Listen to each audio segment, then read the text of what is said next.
Hi hello friends, welcome back to my YouTube channel. ಹೇಗಿದ್ದೀರಾ ಎಲ್ಲರೂ? I hope ಎಲ್ಲರೂ ಕೂಡ ಚೆನ್ನಾಗಿದ್ದೀರಾ ಅಂತ ಅಂದ್ಕೊಂಡು ಇವತ್ತಿನ ಈ ಒಂದು ವಿಡಿಯೋನ ಶೇರ್ ಮಾಡ್ತಾ ಇದ್ದೀನಿ. ಸೊ ಆ್ಯಕ್ಚುಲಿ ಲಾಸ್ಟ್ ವ್ಲಾಗಲ್ಲಿ ನಂಗೊಬ್ಬರು ಕಮೆಂಟ್ ಮಾಡಿದ್ರು, ನಮ್ಮ ಸಬ್ಸ್ಕ್ರೈಬರ್, ನೆಕ್ಸ್ಟ್ ಟೈಮ್ ನಮಗೆ ಮೆನು ಪ್ಲ್ಯಾನ್ನ ಶೇರ್ ಮಾಡಿ ಅಂತ ಹೇಳಿ. ಹಾಗೆ ಇನ್ಸ್ಟಾಗ್ರಾಮ್ ವ್ಲಾಗ್ನ ನೋಡಿಬಿಟ್ಟು ಕೂಡ ಒಂದಿಬ್ಬರು ನನಗೆ ಕಮೆಂಟ್ ಮಾಡಿದ್ರು, ಮೆಸೇಜ್ ಮಾಡಿದ್ರಿ, ನಿಮ್ಮ ಮೆನು ಪ್ಲ್ಯಾನ್ ಹೇಗಿರುತ್ತೆ ಶೇರ್ ಮಾಡಿ ಅಂತ ಹೇಳಿ. ಆ್ಯಕ್ಚುಲಾಗಿ ಹೇಳಬೇಕು ಅಂದರೆ ನಾನೇನು ಅಂತ ತುಂಬ ಫ್ಯಾನ್ಸಿಯಾಗಿ ಮೆನು ಪ್ಲ್ಯಾನ್ ಏನು ಮಾಡಲ್ಲ, ಬಟ್ ಕಾಮನ್ನಾಗಿ ನಾನೇನು ಫಾಲೋ ಮಾಡ್ತೀನಿ ಅದನ್ನು ಇವತ್ತಿನ ವಿಡಿಯೋದಲ್ಲಿ ನಿಮಗೆ ಶೇರ್ ಮಾಡ್ತಾ ಇದ್ದೀನಿ. ಸೊ ನಂತರ ಇರೋ ವರ್ಕಿಂಗ್ ವುಮೆನ್ಸ್ಗಳಿಗೆ ಖಂಡಿತವಾಗ್ಲೂ ತುಂಬಾ ಯೂಸ್ಫುಲ್ ಅನಿಸುತ್ತೆ.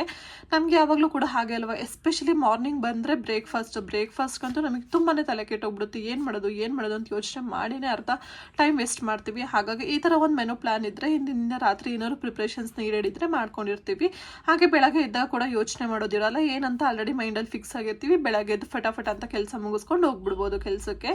ಸೊ ಬನ್ನಿ, ಇವತ್ತಿನ ನಾನೊಂದು ಸಿಂಪಲ್ ಮೆನು ಪ್ಲಾನ್ ನಿಮ್ಮ ಜೊತೆ ಶೇರ್ ಮಾಡ್ತಾ ಇದ್ದೀನಿ. ಹಾಗೆ ಇದಕ್ಕಿಂತ ಶೇರ್ ಮಾಡೋಕ್ಕೂ ಮೊದಲು ಒಂದು ವಿಚಾರ ಏನಂದರೆ ಸ್ನೇಹಿತರೆ, ಇಲ್ಲಿ ಎಕ್ಸಾಕ್ಟಾಗಿ ನಾನು ಪ್ರತಿದಿನ ಏನೇನೆಲ್ಲ ಬರ್ಕೊಂಡಿದ್ದೀನಿ 100% ನಾನು ಇದನ್ನು ಮಾಡೇ ಮಾಡ್ತೀನಿ ಅಂತ ನಾನು ಖಂಡಿತ ಇಲ್ಲಿ ಹೇಳೋಕೆ ಹೊರಟಿಲ್ಲ. ಬಟ್ ಏನಂದರೆ ನಾನೇನು ಬರ್ಕೊಂಡಿದ್ದೀನಿ ಅಲ್ವಾ, ಏನು ಪ್ಲ್ಯಾನ್ ಮಾಡಿರ್ತೀನಿ ಅಲ್ವಾ, ಇದರಲ್ಲಿ ನನಗೆ ಅಟ್ಲೀಸ್ಟ್ 60 to 70% ನಾನು ಫಾಲೋ ಮಾಡೇ ಮಾಡ್ತೀನಿ. ಇನ್ನು 30% ಆಚೆ ಈಚೆ ಯಾಗಾಗುತ್ತೆ ಅಂದರೆ, ನನ್ನ ಹಸ್ಬೆಂಡ್ ಡ್ಯೂಟಿ ಬಂದುಬಿಟ್ಟು ಫಿಕ್ಸ್ಡ್ ಟೈಮ್ ಅಂತ ಹೇಳಿ ಇಲ್ಲ, ಓಕೆನಾ. ಸೊ ಅವ್ರದ್ದು ಫಾರ್ ಎಕ್ಸಾಂಪಲ್ ಇವಾಗ 9 ಗಂಟೆಗೆ ಮನೆಯಿಂದ ಹೊರಡ್ತಾರೆ, ಎಕ್ಸಾಕ್ಟ್ 5 or 6 ಮನೆಗೆ ಬಂದು ರೀಚ್ ಆಗ್ತಾರೆ. ಆ ಥರ ಇಲ್ಲ ಅವ್ರದ್ದು. ಕೆಲವೊಮ್ಮೆ ಮಾರ್ನಿಂಗ್ ಬೇಗ ಹೋಗ್ತಾರೆ, ಕೆಲವೊಮ್ಮೆ ನೈಟ್ ಲೇಟಾಗಿ ಬರ್ತಾರೆ. ಈ ಥರ ಅವ್ರದ್ದು ಫಿಕ್ಸ್ಡ್ ಡ್ಯೂಟಿ ಟೈಮಿಂಗ್ಸ್ ಇಲ್ಲ. ಸೊ ಆ ಟೈಮಿಂಗ್ ಪ್ರಕಾರ ನಾನು ಕೆಲವೊಂದು ರೆಸಿಪಿಗಳನ್ನ ಹೆಚ್ಚು ಕಡಿಮೆ ಮಾಡ್ಕೊಳ್ತಾ ಇರ್ತೀನಿ, ಓಕೆನಾ. ಹಾಗೆ ಕೆಲವೊಂದು ಟೈಮಲ್ಲಿ ನಾನು ಸಮ್ಟೈಮ್ಸ್ ಈಗ ಹುಷಾರಿರಲ್ಲ, ನಮಗೆ ಹೆಲ್ತ್ ಏನೋ ಪ್ರಾಬ್ಲಮ್ ಆಯಿತು ಅಂತ ಅಂದಾಗ ಬೇಗ ಎದ್ದು ಆ ರೆಸಿಪಿನ ಮಾಡೋಕ್ಕಾಗದೇ ಇದ್ದಾಗ ಅದ್ರ ಆಲ್ಟರ್ನೇಟಿವ್ ಆಗಿ ಏನಾದ್ರು ಮಾಡ್ಕೊಂಡಿರ್ತೀನಿ. ಇಲ್ಲ ಫಾರ್ ಎಕ್ಸಾಂಪಲ್ ಇವತ್ತು ಥರ್ಸ್ಡೇಗೆ ಏನೋ ಒಂದು ರೆಸಿಪಿ ಬರ್ದಿರ್ತೀನಿ, ಅಥವಾ ಅವತ್ತು ಮಾಡೋಕ್ಕಾಗಿಲ್ಲ ಅಂದಾಗ ಬೇರೆ ದಿನದ ರೆಸಿಪಿನ ಅಲ್ಲಿಗೆ ಆಲ್ಟರ್ ಮಾಡ್ಕೊಂಡಿರ್ತೀನಿ. ಸೊ ಅವತ್ತಿನ ದಿನ ಆ ರೆಸಿಪಿ ಮಾಡ್ತೀನಿ. ಈ ಥರ ನಾನು ಆಲ್ಟ್ರೇಷನ್ಸ್ನ ಮಾಡ್ಕೊಳ್ತೀನಿ, ಓಕೆನಾ. 100% ಫಾಲೋ ಮಾಡಲೇಬೇಕು ಅಂತ ಅನ್ನೋದಕ್ಕಿಂತ ಅದನ್ನು ನಾವು ಯಾವ ಥರ ಮ್ಯಾನೇಜ್ ಮಾಡ್ಕೊಳ್ತೀವಿ ನಮಗೆ ಈಸಿ ಆಗೋ ಥರ, ಅದು ಮೇಯ್ನ್ ಬರುತ್ತೆ ನನ್ನ ಪ್ರಕಾರ, ಓಕೆನಾ. ಸೊ ಬನ್ನಿ, ಇವಾಗ ನನ್ನ ಮೆನು ಪ್ಲಾನ್ ಹೇಗಿದೆ ಅಂತ ನಿಮ್ಮ ಜೊತೆ ಶೇರ್ ಮಾಡ್ತಾ ಇದ್ದೀನಿ. ಫಸ್ಟಿಗೆ ಇಲ್ಲಿ ಬರೋದಾದರೆ ಮಂಡೇ. ಸ್ನೇಹಿತರೆ, ಇನ್ನೊಂದು ವಿಚಾರ ಹೇಳ್ತೀನಿ ನೋಡಿ, ನೀವು ಈ ವೀಕು ಫುಲ್ಲು ತರಕಾರಿ ಹಾಗೆ ಕಾಳುಗಳನ್ನ ಕಾನ್ಸಂಟ್ರೇಟ್ ಮಾಡಿ ಮೆನು ಪ್ಲಾನ್ನ ಮಾಡ್ಕೊಂಡಿರ್ತೀರ ಅಂದರೆ, ನೆಕ್ಸ್ಟ್ ವೀಕು ಸ್ವಲ್ಪ ಸೊಪ್ಪುಗಳಿರಬಹುದು, ಅಥವಾ ಇನ್ನು ಎಕ್ಸ್ಟ್ರಾ ನ್ಯೂಟ್ರಿಷನ್ ಆಗಿ ಇವಾಗ ಪನ್ನೀರ್ನ ಯೂಸ್ ಮಾಡೋದಿರಬಹುದು, ಟೋಫುನ ಯೂಸ್ ಮಾಡೋದಿರಬಹುದು, ಅಥವಾ ನೀವೇನಾದ್ರು ಚೀಸ್ನ ಯೂಸ್ ಮಾಡಿ ಏನಾದ್ರು ಮಾಡ್ಕೊತೀರಾ. ಈ ಥರ ಕಾನ್ಸಂಟ್ರೇಷನ್ ಮಾಡಿ ನಿಮ್ಮ ಮೆನು ಪ್ಲಾನ್ನ ಯಾವತ್ತೂ ಪ್ಲ್ಯಾನ್ ಮಾಡ್ಕೊಳ್ಳಿ, ಓಕೆನಾ. ಸೊ ನನ್ನ ಈ ವೀಕ್ ಮೆನು ಪ್ಲಾನ್ ಟೋಟಲ್ ಆಗಿ ಹೇಗಿದೆ ಅಂದರೆ, ಜಸ್ಟ್ ಬರೀ ತರಕಾರಿ ಇದೆ, ಅದ್ರ ಜೊತೆಲಿ ನೆಕ್ಸ್ಟ್ ಕೆಲವೊಂದು ಕಾಳುಗಳನ್ನ ಆ್ಯಡ್ ಮಾಡಿದ್ದೀನಿ ಅಷ್ಟೇ. ಅದು ಬಿಟ್ಟರೆ ಇನ್ನು ಅಷ್ಟು ಫ್ಯಾನ್ಸಿಯಾಗಿ ನಾನು ಈ ವಾರ ಏನೂ ಮಾಡಿಲ್ಲ, ಓಕೆನಾ. ಈ ವಾರ ನಾನು ಸೊಪ್ಪು ಏನೂ ಕೂಡ ಇಲ್ಲಿ ಬೆಳೆಸಿಲ್ಲ. ಸೊ ನೆಕ್ಸ್ಟ್ ವಾರ ಬರೋದಾದ್ರೆ ನಾನು ಫ್ರೂಟ್ಸ್ ಹಾಗೆ ಸೊಪ್ಪುಗಳನ್ನ ಜಾಸ್ತಿ ಬಳಸ್ಕೊಂಡು ರೆಸಿಪಿಗಳನ್ನ ಪ್ಲ್ಯಾನ್ ಮಾಡ್ಕೊಳ್ತೀನಿ. ಈ ಥರ ಮಾಡೋದ್ರಿಂದ ನ್ಯೂಟ್ರಿಷನ್ ಕೂಡ ನಮ್ಮ ಬಾಡಿಗೆ ಕರೆಕ್ಟಾಗಿ ಸಿಕ್ದಾಗುತ್ತೆ. ಸೊ ಬನ್ನಿ ಇವಾಗ ನೋಡೋಣ. ಮೊದಲನೇದಾಗಿ ಇಲ್ಲಿ ಬರೋದಾದರೆ ಮಂಡೇಲಿ BLD ಅಂತ ಬರ್ದೀನಿ. ಇದು ನನಗೆ ಅರ್ಥ ಆಗೋ ಥರ. B ಅಂದರೆ ಬ್ರೇಕ್ಫಾಸ್ಟ್, L ಅಂದರೆ ಲಂಚ್, D ಅಂದರೆ ಇತರ. ವಿಡಿಯೋ ನಿಮಗೆ ನಾನು ಇಲ್ಲಿ ಟ್ರೈಪಾಡ್ ಯೂಸ್ ಮಾಡ್ತಾ ಇಲ್ಲ, ಹಾಗಾಗಿ ಮೇ ಬಿ ನಿಮಗೆ ವಿಡಿಯೋ ಸ್ವಲ್ಪ ಆಚೆ ಈಚೆ ಅಂತ ಅನ್ನಿಸ್ಬೋದು. ಸೊ ದಯವಿಟ್ಟು ಅಡ್ಜಸ್ಟ್ ಮಾಡ್ಕೊಳ್ಳಿ. ಮೊದಲನೇದಾಗಿ ಸ್ನೇಹಿತರೆ, ನೀವಿಲ್ಲಿ ನೋಡ್ತಾ ಇರ್ಬೋದು ಮೆನು ಪ್ಲಾನಲ್ಲಿ ನಾನು ಕೊಕೊನಟ್ ರೈಸ್ ಅಂತ ಬರ್ದಿದ್ದೀನಿ. ಡೋಂಟ್ ವರಿ, ನನ್ನ ವಿಡಿಯೋ ಕ್ಲಾರಿಟಿ ಈ ಥರ ಇದೆ ಅಂತ ಏನು ಅನ್ಕೋಬೇಡಿ. ನಾನು ನಿಮಗೆ ಲಾಸ್ಟಲ್ಲಿ ಅಥವಾ ಮಿಡಲಲ್ಲಿ ಹೇಳಿದ್ರು ಈ ಒಂದು ಮೆನು ಪ್ಲಾನ್ನ ಫೋಟೋ ಹಾಕಿರ್ತೀನಿ. ಸೊ ನೀವು ತೊಗೊಂಡ್ರೆ ನಿಮಗೂ ಕೂಡ ಒಂದು ಐಡಿಯಾ ಸಿಗ್ಬೋದು. ಇಲ್ಲಿ ಮೊದಲನೇದಾಗಿ ಬರೋದಾದರೆ ಮಂಡೇ ಬ್ರೇಕ್ಫಾಸ್ಟಲ್ಲಿ ಕೊಕೊನಟ್ ರೈಸ್ +1 ಕುಕುಂಬರ್ ಅಂತ ಹೇಳಿ ಬರ್ದಿದ್ದೀನಿ. ಕೊಕೊನಟ್ ರೈಸ್ಗೆ ನೀವು ಏನು ಮುಂಚೆನೇ ಪ್ರಿಪ್ರೇಷನ್ಸ್ ಮಾಡ್ಕೋಬೋದು ಅಂದರೆ, ತೆಂಗಿನಕಾಯಿನ ಹಿಂದಿನ ದಿನನೇ ತುರಿದ್ಬಿಟ್ಟು ನೀವು ಫ್ರಿಜ್ಜಲ್ಲಿ ಇಟ್ಕೊಳ್ಳಿ. ಸೊ ನೆಕ್ಸ್ಟ್ ಡೇ ನೀವು ಅದನ್ನ ಕೊಕೊನಟ್ ಮಿಲ್ಕ್ನ ಮಾಡಿಕೊಂಡು, ಕೊಕೊನಟ್ ರೈಸಲ್ಲಿ ನಾನು ಪಲಾವ್ ಥರ ಮಾಡ್ತೀನಿ, ಆ ಥರ ಮಾಡೋಕ್ಕೆ ಈಸಿ ಆಗುತ್ತೆ.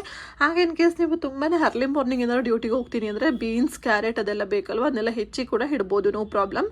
ಯಾಕಂದರೆ 100% ನಾವು ಅದೇ ಥರ ಫಾಲೋ ಮಾಡಬೇಕು ಅಂತ ಹೇಳಿ ಅವತ್ತೇ ಮಾರ್ನಿಂಗ್ ಹೆಚ್ಚಕ್ಕೆ ಹೋದಾಗ ಸಮ್ಟೈಮ್ ನಂಗೆ ಮಾಡೋಕ್ಕಾಗಿಲ್ಲ ಅಂದರೆ ಹೊರಗಡೆ ಹೋಗಿ ಹೋಟ್ಲಲ್ಲಿ ತಿನ್ಬಿಡ್ತೀವಿ. ಅದಕ್ಕೆ ಕಂಪೇರ್ ಮಾಡಿಕೊಂಡ್ರೆ ಹೆಚ್ಚಿಬಿಟ್ಟು ಫ್ರಿಜ್ಜಲ್ಲಿ ಇಟ್ಟು ಆ ಅಡುಗೆನ ಮನೆಯಿಂದ ಮಾಡ್ಕೊಂಡು ಹೋಗೋದು ಎಷ್ಟೋ ಬೆಟರ್ ಅಲ್ವಾ, ಹಾಗಾಗಿ ಹೇಳ್ತಾ ಇದ್ದೀನಿ ಅಷ್ಟೇ.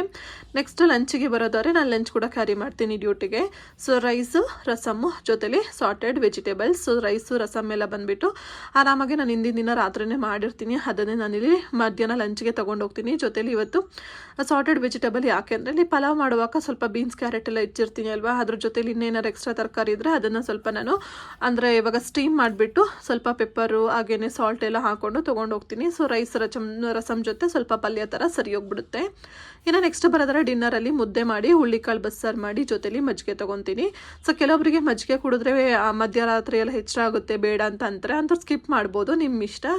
ಯೂಶಲಿ ಬಸ್ಸಾಂಬಾರು ಮಾಡಿದಾಗ ನಮಗೆ ಪಲ್ಯ ಕೂಡ ಸಿಗುತ್ತೆ, ಅದನ್ನೇ ನಾನು ಇಲ್ಲಿ ಆ್ಯಡ್ ಮಾಡೋಕ್ಕೆ ಹೋಗಿಲ್ಲ. ಸೊ ಹುಳ್ಳಿಕಾಳನ್ನ ನೀವು ಹಿಂದಿನ ದಿನನೇ ಮೊಳಕೆ ಕಟ್ಬಿಟ್ಟು ಇಟ್ಕೊಂಡಿರಿ. ಸೊ ಅದನ್ನು ನೀವು ಬಸ್ಸಾಂಬಾರಾಗಿ ಮಾಡ್ಕೋಬೋದು. ಇದು ಮಂಡೇ ಒಳ್ಳೆಯದಾಯಿತು.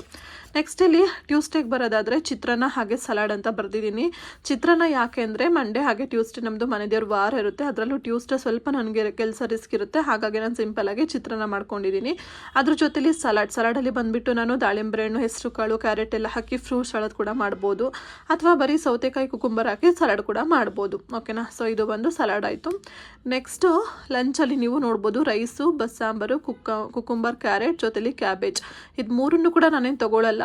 ಕೆಲವೊಂದು ಸಲ ಬರೀ ಕುಕುಂಬರ್ ತೊಗೊತೀನಿ, ಕೆಲವೊಂದು ಸಲ ಕುಕುಂಬರ್ ಹಾಗೆ ಕ್ಯಾರೆಟ್ ಎರಡೂ ತೊಗೊಂಡೋಗಿರ್ತೀನಿ. ಹಾಗೆ ಇವತ್ತು ಮನೇಲಿ ಕ್ಯಾಬೇಜ್ ಇತ್ತು, ಸೊ ಹಾಗಾಗಿ ಕ್ಯಾಬೇಜ್ ಪಲ್ಯ ಏನಾದರೂ ಮಾಡ್ಬೋದು ನಾನು. ಸೊ ಇದಿಷ್ಟು ಮೂರನ್ನು ಆಪ್ಷನ್ ಆಗಿ ಇಟ್ಕೊಂಡಿದ್ದೀನಿ. ನಂತರ ನೀವು ಇಲ್ಲಿ ಒಂದು ಅಬ್ಸರ್ವ್ ಮಾಡ್ಬೋದು, ಇಲ್ಲಿ ಬಸ್ಸಾಂಬಾರು ಅಂತ ಬರ್ದಿದ್ದೀನಿ. ಅಂದರೆ ನಾನು ಮಾರ್ನಿಂಗ್ ಏನು ಬಸ್ಸಾಂಬಾರು ಮಾಡಿಲ್ಲ, ಹಿಂದಿನ ದಿನ ರಾತ್ರಿ ಬಸ್ಸಾಂಬಾರನ್ನ ಮಾಡಿರ್ತೀನಿ ಅಲ್ವಾ. ಸೊ ಆ ಬಸ್ಸಾಂಬಾರನ್ನ ನಾನು ಇಲ್ಲಿ ಲಂಚಲ್ಲಿ ಅದ್ರ ಜೊತೆಗೆ ರೈಸ್ ಮಾಡಿಕೊಂಡು ತೊಗೊಂಡೋಗ್ತೀನಿ. ರೈಸ್ ನೀವೇ ಚಿತ್ರಾನ್ನ ಮಾಡೋಕ್ಕೆ ರೈಸ್ ಮಾಡಲೇಬೇಕಲ್ವಾ, ಸೊ ಮಾಡಿರ್ತೀನಿ. ಸಾಂಬಾರು ಇರುತ್ತೆ, ಚಿತ್ರಾನ್ನ ಒಂದೇ ಮಾಡೋದಿರುತ್ತೆ, ಜೊತೆಲಿ ಇದನ್ನು ಎಕ್ಸ್ಟ್ರಾ ಸಲಾಡ್ ಮಾಡ್ಕೋಬೇಕು. ಸೊ ಈ ಥರ ಮಾಡಿದಾಗ ನನಗೆ ಮಾರ್ನಿಂಗ್ ಟೈಮ್ ಕೂಡ ಸೇವ್ ಆಗಿಬಿಡುತ್ತೆ. ಓಕೆನಾ, ಅರ್ಥ ಆಯಿತು ಅನ್ಕೊತೀನಿ. ಹಾಗೆ ಇನ್ನೊಂದು ವಿಚಾರ ಏನಂದರೆ ಸ್ನೇಹಿತರೆ, ನೀವು ಈ ಒಂದು ಮೆನು ಪ್ಲ್ಯಾನ್ ಮಾಡೋಕ್ಕೂ ಮುಂಚೆ ಹಾಗೆ ಈ ಒಂದು ವಾರಕ್ಕೆ ತರಕಾರಿ ಹಾಗೆ ಹಣ್ಣುಗಳನ್ನ ಪರ್ಚೇಸ್ ಮಾಡೋಕ್ಕೂ ಮೊದಲು ನೀವು ಹಿಂದಿನ ದಿನ ನಿಮಗೆ ಆ ಒಂದು ವೀಕಲ್ಲಿ ಏನೇನೆಲ್ಲ ತರಕಾರಿಗಳು ಮಿಕ್ಕಿರುತ್ತೆ ಮೊದಲು ಅದನ್ನ ಲಿಸ್ಟನ್ನು ಮಾಡ್ಕೊಳ್ಳಿ. ಓಕೆನಾ, ಸೊ ಅದು ಲಿಸ್ಟನ್ನು ಮಾಡಿಬಿಟ್ಟು ಆ ತರಕಾರಿಗಳಲ್ಲಿ ನೀವು ಯಾವುದ್ಯಾವುದನ್ನು ಅಂದರೆ ಮೊದಲು ಖಾಲಿ ಮಾಡಬೇಕು, ಆ ಥರ ರೆಸಿಪಿಗಳನ್ನ ಪ್ಲ್ಯಾನ್ ಮಾಡಿ. ಅದಾದ ನಂತರ ಇನ್ನು ಮಿಕ್ಕಿರೋ ಮೆನು ಪ್ಲ್ಯಾನ್ನ ಮಾಡಿಕೊಂಡು ಅದಕ್ಕೆ ಏನು ಬೇಕೋ ಅದನ್ನು ಪರ್ಚೇಸ್ ಮಾಡ್ಕೊಳ್ಳಿ. ಅವಾಗ ಯಾವ ತರಕಾರಿ ಕೂಡ ವೇಸ್ಟ್ ಆಗಲ್ಲ. ಓಕೆ, ನಂತರ ಡಿನ್ನರ್ಗೆ ಬರೋದಾದರೆ ಇಲ್ಲಿ ಮುದ್ದೆ ಅಥವಾ ರೈಸು ಎರಡೂ ಇಲ್ಲ, ಮುದ್ದೆ ಅಥವಾ ರೈಸು ಜೊತೆಲಿ ಮಂಗಳೂರು ಸೌತೆಕಾಯಿ ಇದೆ ಮನೇಲಿ, ಹಾಗಾಗಿ ಅದರದ್ದೊಂದು ಸಾಂಬಾರು ಮಾಡೋಣ ಅಂತ ಹೇಳಿ ಬರ್ಕೊಂಡಿದ್ದೀನಿ. ನಂತರ ಇಲ್ಲಿ ವೆನ್ಸ್ಡೇಗೆ ಬರೋದಾದರೆ ಓಟ್ಸಿಂದ ದೋಸೆ ಮಾಡ್ಕೋಬೇಕು, ಜೊತೆಲಿ ಅದಕ್ಕೊಂದು ಚಟ್ನಿ. ಹಾಗೆಯೇ ನೀವು ನೋಡ್ತಾ ಇರ್ಬೋದು ಇಲ್ಲಿ ಹೆಸರು ಕಾಳನ್ನ ನಾನು ಮೊಳಕೆ ಬರ್ತಿರ್ತೀನಿ. ಸೊ ಆ ಒಂದು ಮೊಳಕೆ ಕಟ್ಟಿರುವಂತಹ ಹೆಸರು ಕಾಳನ್ನ ಸಲಾಡ್ ಥರ ಮಾಡ್ಕೊಂಡು ತೊಗೊಂಡೋಗ್ತೀನಿ. ಓಟ್ಸ್ ದೋಸೆನೂ ಅಷ್ಟೇ ತುಂಬಾ ಸಿಂಪಲ್ಲಾಗಿ ಮಾಡ್ಬೋದು, ಹಾಗೆ ನ್ಯೂಟ್ರಿಷನ್ ಕೂಡ, ಹಾಗಾಗಿ ಓಟ್ಸ್ ದೋಸೆನ ಬಳಸ್ಕೊಳ್ತಾ ಇದ್ದೀನಿ. ನೆಕ್ಸ್ಟ್ ಬರೋದಾದ್ರೆ ಲಂಚಲ್ಲಿ ಸಾಂಬಾರು ಜೊತೆಲಿ ರೈಸು ಮತ್ತು ಕ್ಯಾಬೇಜ್ ಪಲ್ಯ. Cabbage already one time use ಮಾಡ್ಕೊಂಡಿರ್ತೀನಿ ಪಲ್ಯಕ್ಕೆ, ಬಟ್ ಅದು ಅರ್ಧ ಇನ್ನು ಮಿಕ್ಕಿರುತ್ತೆ, ಅದನ್ನು ನೆಕ್ಸ್ಟ್ ಡೇನೇ ಮಾಡಿಬಿಟ್ಟು ಖಾಲಿ ಮಾಡ್ಕೊಳ್ತೀನಿ. ಮತ್ತೆ ಕಟ್ ಮಾಡಿರೋದನ್ನ ಜಾಸ್ತಿ ದಿನ ಇಡಕ್ಕೆ ಹೋಗಲ್ಲ. ಓಕೆನಾ, ಸೊ ಇಲ್ಲಿ ಸಾಂಬಾರು ಅಂದರೆ ನೈಟಲ್ಲಿ ನಾನು ಮಂಗಳೂರು ಸೌತೆಕಾಯಿನ ಯೂಸ್ ಮಾಡ್ಕೊಂಡು ಸಾಂಬಾರು ಮಾಡಿರ್ತೀನಿ. ಅದೇ ಸಾಂಬಾರಿಗೆ ನಾನು ರೈಸು ಜೊತೆಲಿ ಒಂದು ಪಲ್ಯ ಮಾಡಿಕೊಂಡು ತೊಗೊಂಡೋಗ್ತೀನಿ. ಇನ್ನು ನೆಕ್ಸ್ಟ್ ಬರೋದಾದರೆ ಡಿನ್ನರಲ್ಲಿ ನಾನು ರೊಟ್ಟಿ ಪಲ್ಯ ಜೊತೆಲಿ ರಸಮ್. ಅದೇ ಇನ್ನೇನಿದು ರೊಟ್ಟಿ ಪಲ್ಯ ರಸಮ್ ಇದ್ದೆ ರೈಸೇ ಇಲ್ವಲ್ಲ ಅಂತ ಅನ್ಕೋಬೋದು ನೀವು. ಯಾಕಂದರೆ ನಾನು ರೊಟ್ಟಿ ಪಲ್ಯ ಮಾಡಿದಾಗ ಯೂಶ್ವಲಿ ರೈಸ್ನ ಮಾಡಲ್ಲ. ಯಾಕೆ ನಮ್ಮ ಮನೇಲಿ ಹಸ್ಬೆಂಡ್ ಆಗ್ಬೋದು, ನಾನಾಗ್ಬೋದು ಅಷ್ಟಾಗಿ ರೈಸ್ನ ಇಷ್ಟಪಡಲ್ಲ. ರೊಟ್ಟಿ ಪಲ್ಯ ಅಥವಾ ದೋಸೆ ಏನಾದರೂ ಇದ್ದಾಗ ಈ ರಸಮ್ ಏನಕ್ಕೆ ಮಾಡಿದ್ದೀನಿ ಅಂದರೆ ಈ ಥರ್ಸ್ಡೇ ಆಫ್ಟರ್ನೂನ್ ಲಂಚಿಗೆ ನನಗಾಗುತ್ತೆ, ಹಾಗಾಗಿ ರಸಮ್ನ ಮಾಡಿರ್ತೀನಿ. ಇಲ್ಲಿ ಥರ್ಸ್ಡೇಗೆ ಬರೋದಾದರೆ ವೆಜ್ ಉಪ್ಮಾ ಅಂತ ಬರೆದಿದ್ದೀನಿ. ತರಕಾರಿ ಎಲ್ಲ ಜಾಸ್ತಿ ಹಾಕ್ಬಿಟ್ಟು ವೆಜ್ ಉಪ್ಮಾನ ಮಾಡ್ಕೊಂಡು ಹೋಗ್ತೀನಿ. ಜೊತೆಲಿ ನಾನು ಆವಾಗಲೇ ಹೇಳಿದಾಗ ಹಿಂದಿನ ದಿನ ಇಲ್ಲಿ ರಸಮ್ ಮಾಡಿರ್ತೀನಲ್ವ, ಅದೇ ರಸಮ್ಗೆ ನಾನು ರೈಸು ಜೊತೆಲಿ ಏನಾದ್ರು ಒಂದು ವೆಜಿಟೇಬಲ್ ಅಥವಾ ಒಂದು ಸಾಟೆಡ್ ವೆಜಿಟೇಬಲ್ಸ್ನ ಮಾಡ್ಕೊಂಡು ತೊಗೊಂಡೋಗ್ತೀನಿ. ಜೊತೆಲಿ ಡಿನ್ನರ್ ಅಂತ ಬರೋದಾದರೆ ಹಲಸಂದೆಕಾಳು ಸಾಂಬಾರು, ಹಾಗೆಯೇ ಮುದ್ದೆ. ಇಲ್ಲಿ ನೋಡ್ತಾ ಇದ್ದೀರಲ್ವ, ಒಂದು ಕಾಳನ್ನ ಯೂಸ್ ಮಾಡಬೇಕು ಈ ವಾರದಲ್ಲಿ ಯಾವ್ದಾದ್ರು ಒಂದನ್ನು ಅಂತ ಹೇಳಿ ಹಲಸಂದೆ ಕಾಳನ್ನ ನಾನು ತೊಗೊಂಡಿದ್ದೀನಿ. ಜೊತೆಲಿ ಅದಕ್ಕೆ ಮುದ್ದೆ ಮಾಡ್ಕೊಳ್ತೀನಿ. ಇನ್ನು ಫ್ರೈಡೆಗೆ ಲಂಚ್ ಹಾಗೆ ಬ್ರೇಕ್ಫಾಸ್ಟ್ ಎರಡಕ್ಕೂ ಕೂಡ ಚಿತ್ರಾನ್ನ ತೊಗೊಂಡಿದ್ದೀನಿ. ಚಿತ್ರಾನ್ನ ಅಂತಲೇ ಕೆಲವೊಂದ್ಸಲ ಲೆಮನ್ ರೈಸ್ನ ಮಾಡ್ತೀನಿ, ಕೆಲವೊಂದ್ಸಲ ಹುಣಸೆ ಹಣ್ಣಿನ ಚಿತ್ರಾನ್ನ ಮಾಡ್ತೀನಿ. ಸೊ ಈ ಥರ ತುಂಬಾ ಡಿಫ್ರೆಂಟ್ ಚಿತ್ರಾನ್ನ ಇರುತ್ತಲ್ವ, ಅದರಲ್ಲಿ ಯಾವ್ದಾದ್ರು ಒಂದನ್ನು ಮಾಡ್ಕೊಳ್ತೀನಿ. ಅದನ್ನೇ ನಾನು ಲಂಚಿಗೂ ಕೂಡ ತೊಗೊಂಡೋಗ್ತೀನಿ. ಯಾಕಂದರೆ ಇಲ್ಲಿ ಅಲಸಂದೆಕಾಳು ಸಾಂಬಾರು ಮಾಡಿರ್ತೀನಿ ಅಲ್ವಾ, ಬಟ್ ಸಮ್ ಟೈಮ್ ನನಗೆ ಆ ಸಾಂಬಾರನ್ನ ಮಧ್ಯಾಹ್ನ ಟೈಮ್ ರೈಸ್ ಜೊತೆ ತಿನ್ನೋಕೆ ಅಷ್ಟಾಗಿ ಇಷ್ಟ ಆಗಲ್ಲ. ಕೆಲವೊಂದ್ಸಲ ಇಷ್ಟ ಆದಾಗ ಅದನ್ನೇ ತೊಗೊಂಡೋಗ್ತೀನಿ, ಇಲ್ಲಾಂದರೆ ಚಿತ್ರಾನ್ನನಲ್ಲಿ ಲಂಚಿಗೂ ಕೂಡ ಮಾಡ್ಕೊಂಡ್ಬಿಡ್ತೀನಿ. ಇನ್ನು ಡಿನ್ನರ್ಗೆ ಬರೋದಾದರೆ ತಾಳಿಪಟ್ಟು ಹಾಗೆ ಚಟ್ನಿ. ಇಲ್ಲಿ ಯಾವುದೇ ಸಾಂಬಾರು ಮಾಡಿಲ್ಲ ಅಂದರೂ ನನಗೆ ನಡೆಯುತ್ತೆ ಫ್ರೈಡೇ. ಯಾಕಂದರೆ ನನಗೆ ಸಾಟರ್ಡೆ ಬಂದು ಆಫ್ ಡೇ ಡ್ಯೂಟಿ ಇರುತ್ತೆ. ಸೊ ನಾನೇನು ಲಂಚ್ ಕ್ಯಾರಿ ಮಾಡಬೇಕನ್ನೋ ಅವಶ್ಯಕತೆ ಇಲ್ಲ, ಮನೆಗೆ ಬಂದು ತಿನ್ಕೊಬೋದು. ಹಾಗಾಗಿ ತಾಳಿಪಟ್ಟು ಮಾಡಿ ಜೊತೆಲಿ ಒಂದು ಚಟ್ನಿ ಮಾಡ್ಕೊಳ್ತೀನಿ. ನಂತರ ಸಾಟರ್ಡೆಗೆ ಬರೋದಾದ್ರೆ ಸಾಟರ್ಡೆ ಸ್ವಲ್ಪ ನಂಗೆ ಟೈಮ್ ಫ್ರೀ ಇರುತ್ತೆ, ಅವತ್ತು ಸಾರಿ ಏನು ಹಾಕ್ಕೊಳ್ಳೋದಿರಲ್ಲ, ಜಸ್ಟ್ ಡ್ರೆಸ್ ಹಾಕೊಂಡು ಹೋಗ್ತೀನಿ ನಾನು. ಹಾಗಾಗಿ ಟೈಮ್ ಕೂಡ ಸ್ವಲ್ಪ ಮಿಕ್ಕತ್ತೆ ರೆಡಿ ಆಗೋಕೆ ಅಂತೇಳಿ ಅವತ್ತು ಫ್ರೈಡ್ ರೈಸ್ನ ಹಾಕೊಂಡಿದ್ದೀನಿ. ಹಾಗೆ ಫ್ರೈಡ್ ರೈಸ್ನ ನಾನು ಮಿಕ್ಕಿದ್ರೆ ಮಧ್ಯಾಹ್ನ ಬಂದು ಅದನ್ನೇ ತಿಳ್ಕೊಳ್ತೀನಿ. ಇಲ್ಲಾಂದರೆ ಮಧ್ಯಾಹ್ನ ಸ್ವಲ್ಪ ನಂಗೆ ಅಷ್ಟೊಂದೇನು ಹೊಟ್ಟೆ ಆಗಿಲ್ಲ, ಒಂದು ಫ್ರೂಟ್ ಏನಾದ್ರು ತಿಂದಿದ್ದೀನಿ ನನಗೆ ಮ್ಯಾನೇಜ್ ಆಗುತ್ತೆ ಅಂತ ಅಂದರೆ ಅವತ್ತೇನಾದ್ರು ಬಂದು ಮಧ್ಯಾಹ್ನಕ್ಕೆ ಸ್ಪೆಷಲ್ ಬೇರೆ ಏನಾದ್ರು ಕುಕ್ ಮಾಡ್ಕೊಳ್ತೀನಿ.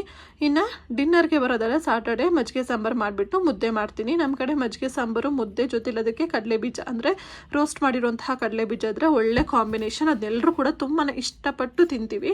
ಹಾಗೆಯೇ ನೆಕ್ಸ್ಟ್ ಡೇ ಸಂಡೇದೇನು ಪ್ಲ್ಯಾನ್ ಮಾಡಿಲ್ಲ, ಯಾಕಂದರೆ ಸಂಡೇ ಮನೇಲಿ ಇರ್ತೀನಿ ಅಲ್ವಾ, ಅಥವಾ ಊರಿಗೆ ಹೋಗಿರ್ತೀವಿ.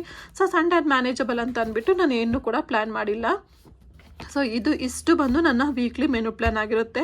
ಹಾಗೆ ನೀವು ಇದರಲ್ಲಿ ಇನ್ನೊಂದು ಕಾನ್ಸಂಟ್ರೇಷನ್ ಏನು ಮಾಡಬೇಕು ಅಂತಂದರೆ, ನಿಮಗೆ ಇದರಲ್ಲಿ ನೀವು ತರಕಾರಿಗಳನ್ನಾಗ್ಬೋದು, ಸೊಪ್ಪು, ಹಣ್ಣನ್ನು ಯಾವ್ಯಾವ ಟೈಮಲ್ಲಿ ತೊಗೋಬೇಕು ಅದನ್ನು ಕೂಡ ನೀವು ಮೇಯ್ನ್ ಥಿಂಕ್ ಮಾಡ್ಕೊಳ್ಳಿ, ಓಕೆನಾ. ಸೊ ಇವಾಗ ಮಂಡೇಗೆ ಮಿಡ್ ಮಾರ್ನಿಂಗ್ ಸ್ನ್ಯಾಕ್ಸ್ ಏನು ತೊಗೋಬೇಕು, ಟ್ಯೂಸ್ಡೇಗೆ ಏನು ತೊಗೋಬೇಕು, ವೆನ್ಸ್ಡೇಗೆ ಏನು ತೊಗೋಬೇಕು, ಆ ಥರ ಕೂಡ ನೀವು ಪ್ಲ್ಯಾನ್ ಮಾಡ್ಕೊಂಡ್ರೆ ಇನ್ನು ತುಂಬಾ ಬೆಟರ್. ಇವಾಗ ನಾನು ಸಮ್ ಟೈಮ್ ಏನಂದರೆ ಮಂಡೇ ಇವಾಗ ಒಂದಿನ ಡ್ರೈ ಫ್ರೂಟ್ಸ್ ತಿಂತೀನಿ ಮಧ್ಯ, ಅಂದರೆ ಐ ಮೀನ್ 11:30 ಆ ಟೈಮಲ್ಲಿ ಹೊಟ್ಟೆ ಹಸಿವಾದ್ರೆ.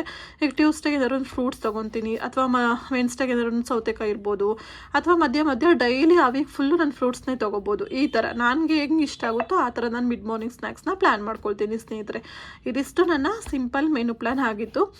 ನಾನೇನು ಇದರಲ್ಲಿ ಅಂಥ ತುಂಬ ಸ್ಪೆಷಲ್ ಐಟಮ್ಸ್ ಅಥವಾ ತುಂಬಾ ಬಜೆಟ್ ಜಾಸ್ತಿ ಆಗಿಬಿಡುತ್ತಪ್ಪ ಅಂತಲೇ ಇದೇನಿಲ್ಲ. ಮನೇಲಿ ನೀವು ನಾರ್ಮಲ್ ಏನು ತರಕಾರಿ ತರ್ತೀರಾ ಅದರಲ್ಲಿ ನೀವು ತುಂಬಾ ಈಸಿಯಾಗಿ ಪ್ಲ್ಯಾನ್ ಮಾಡ್ಬೋದು. ಆ ಥರ ಒಂದು ಮೆನು ಪ್ಲ್ಯಾನ್ನ ಇಲ್ಲಿ ಪ್ರಿಪೇರ್ ಮಾಡಿ ನಿಮಗೆ ಕೊಟ್ಟಿದ್ದೀನಿ. ಸೊ ಇದ್ರ ಫೋಟೋನ ಕೂಡ ನಾನು ಅಟ್ಯಾಚ್ ಮಾಡಿರ್ತೀನಿ, ಸೊ ಮಿಸ್ ಮಾಡದೆ ನೋಡಿ.